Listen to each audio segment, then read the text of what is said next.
ultimo, pati ho bahay na ni Mayor Alice Go. Talagang pinuntahan na ho, mga kababayan. Talagang pinuntahan na po, mga kababayan. Sa bahay naman po tayo ni Mayor Alice Go. Kayong mga didilis dyan, dyan lang kayo. Comment kayo dyan, babasahin namin yung comment nyo. Hindi naman kami bugok na kagaya ng mga vlogger ninyo na mahirap basahin yung kinoment nung BBM . Sasabihin, ayokong basahin yung mga ganyan. Ang hihina, pang mahina lang. Ang totoo ho, mga kababayan, hindi masagot. Tuloy. Panga, pero hindi raw siya kilala. Hindi kilala. Pinuntahan ho kasi, mga kababayan, yung mga kabahayan. Yung talagang magko-connect dito kay Mayor Alice Go. Pero yung isang topic pa lang tayo. No? 18 minutos na. Malamang ako, mga bossing, aabot tayong 2 oras dito. Tingnan natin kung kaya ni Mark Ramos tumagal ng 2 oras. Tuloy. Naniniwala si Senadora Risa Ontiveros na posibleng magkakamag-anak. Ano ba to? Anong to? Anong frontline? Naku, baka tayo dito, tanggalin natin. Yan. Saka natin i-play. Pakinggan nyo na lang po, mga kababayan, baka kasi maka-copyright tayo doon. Talaga sina Mayor Alice Go at ang business partner ng kanilang pamilyang si Wen Yi Lin. Ayan. Sinubukang hanapin ang news. Rinig nyo naman po, mga kababayan, no? Rinig nyo po yung balita kahit na ako lang yun nandito kasi baka maka-copyright tayo Mahirap na. Thumbs up lang po kayo dyan kung rinig nyo yung balita. Kahit ako lang yun nandito sa mismong frame, mga bossing. Sabi ni Angela Hero, kaya mo yan. Game. Maria Luisa Mendoza, narinig. Dapat dalhin dyan, mga taga-PSA at COMELEC, dapat ata i-update ang requirement sa pagkandidato. Isa din po yun, mga kababayan. No? Isa din ho yun, mga kababayan. Talagang makalat dyan. Bodega yan Bodega yan. Hindi naman natin itinatago yan. Wala naman mawawala sa akin. Ang importante, nakikinig yung lahat. Bodega yan. Ang laman yan, mas mahal pa sa buhay mo yan. Game, play na ho natin ito, mga kababayan. Senadora Risa Ontiveros na posibleng magkakamag-anak talaga sina Mayor Alice Go at ang business partner ng kanilang pamilyang si Wen Yi Lin. Ayun. Si Wen Yi Lin, mga kababayan, yun nga po yung na-vlog natin nung isang araw na talagang talagang sabi ni Senator Win Gatchalian. Naniniwala ako, ito yung nanay niya.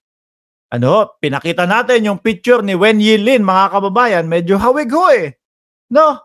Medyo hawig at karamihan sa dokumento nakapirma si Wen Yi Lin.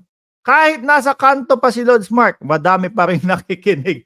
Tuloy. Hanapin ng News 5 ang bahay ng negosyante sa address niya sa Pampanga pero hindi raw siya kilala ng mga residente roon. Nasa front. Yun, di ba? Kasi yun yung isang sinabi niyang address.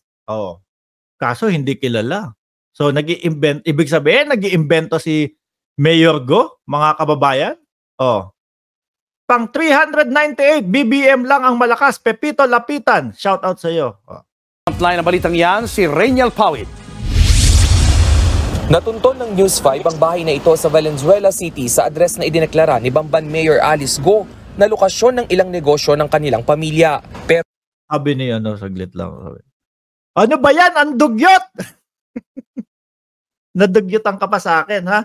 Ito kasi bodega ko. No?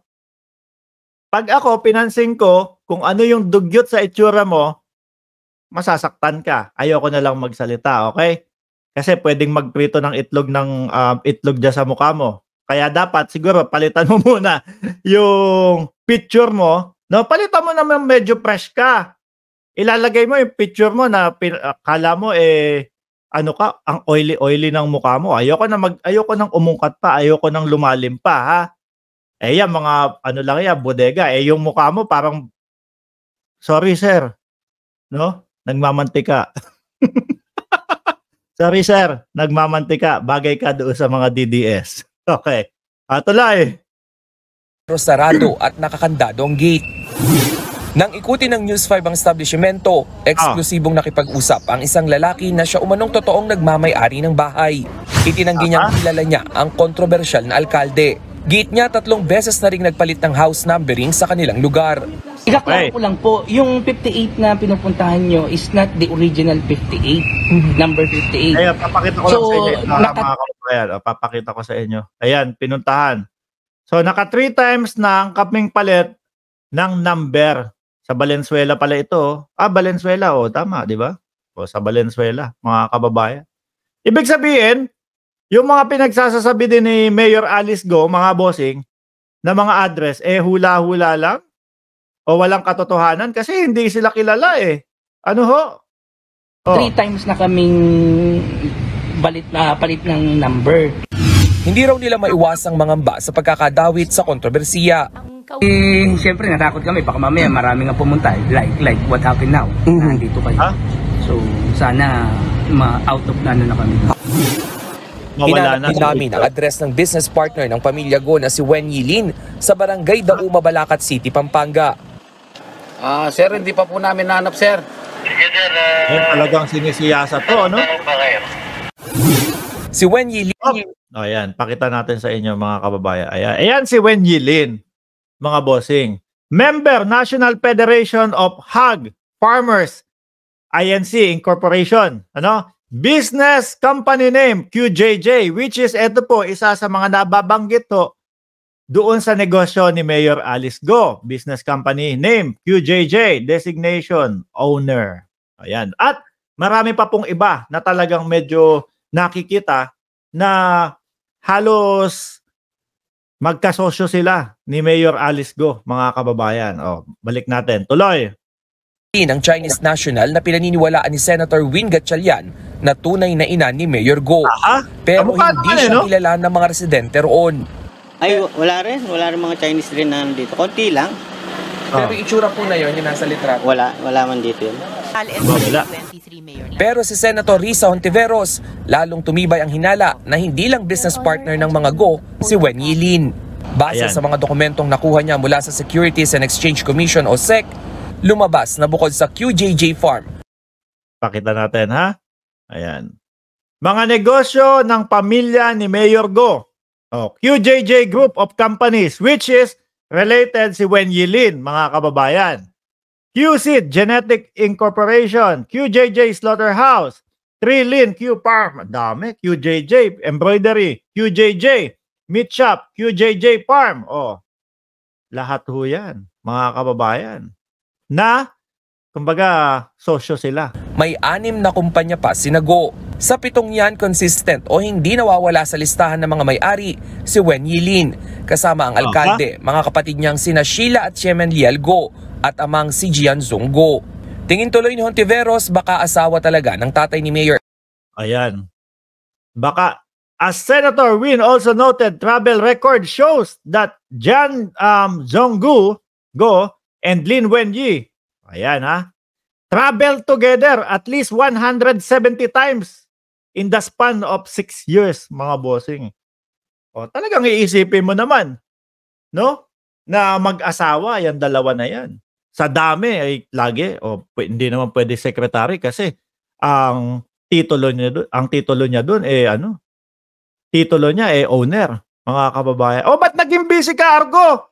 Kanina ano ka? Kanina okay ka. Bakit naging busy ka na dyan? Nagtatype ka pa kanina. Sabi ko lang na parang pinagpapawisan ka lagi at laging parang nagmamantika yung mukha mo. Busy ka na ngayon. Alice si Wen Yilin. Lalo't nakita sa... Tuloy natin ha. Pakinggan natin. Pakinggan. Nandyan na po si Arlene Kayumanggi. Ayan. Yung sabi ng pinagtitikulan daw nung idol ni Argo. Ay, Arlene, shout out sa iyo. Ingat ka dyan sa pagdadrive mo, ha? Pero talaga ba, kita mo, gumagano-ganon yung kamay? Paalang, katapat, the game. Alam niyo po, mga kababayan, hindi ko po may iwasan na iwasan yung mga nagko-komento ho dyan. Yung mga didilis na Kasi etong channel na ho na ito, mga kababayan, mga bossing, inumpisahan ko to, talagang mambardagol ho.